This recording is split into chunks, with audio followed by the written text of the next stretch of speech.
Wala ka pa talagang maalala, miss? Pangalan, edad, address, o kaya family member? Anak, Diyos ko, ilang araw na kitang hinahanap. Anak ko ho siya. May dala po ba kayong pruweba? Oo, may dala po akong ID niya. Ito ho, birth certificate. Mayroon din ho. Ito, huwag ka na ulit aalis ha.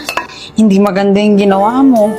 O ito, mag-almusal ka muna. Paborito mong lugaw, tsaka nilagang itlog. Mamaya, kikwentuhan kita ng maraming bagay para maalala mo lahat. Excuse me, nangati ata ako dun sa itlog. Pasensya ka na. May mga gamot dito. Sandali lang ha. Nanay ka pero hindi mo alam na may allergy sa itlog ng anak mo. Akala ko kasi yung kapatid mo yung may allergy sa itlog. Anak, ba't gising ka pa? Naghahanap po ako ng picture or photo album. Photo album? Na pwede pong makatulong para may maalala po ako. Oo, natapon ko na ata. Pasensya ka na Huwag ka mag-alala. Hahanap ako ng picture mo.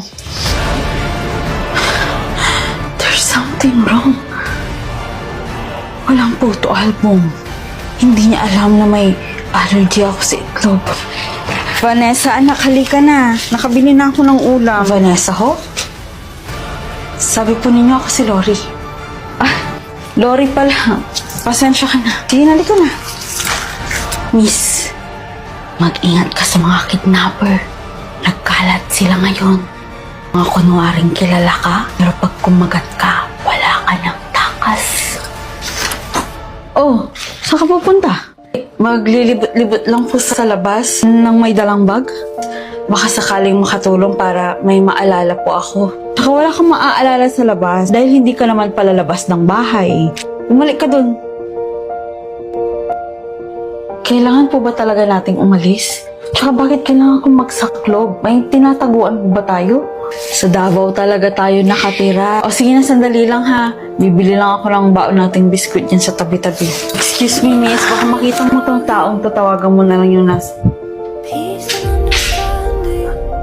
Pauline? Ako to! Hindi mo ba ako naaalala?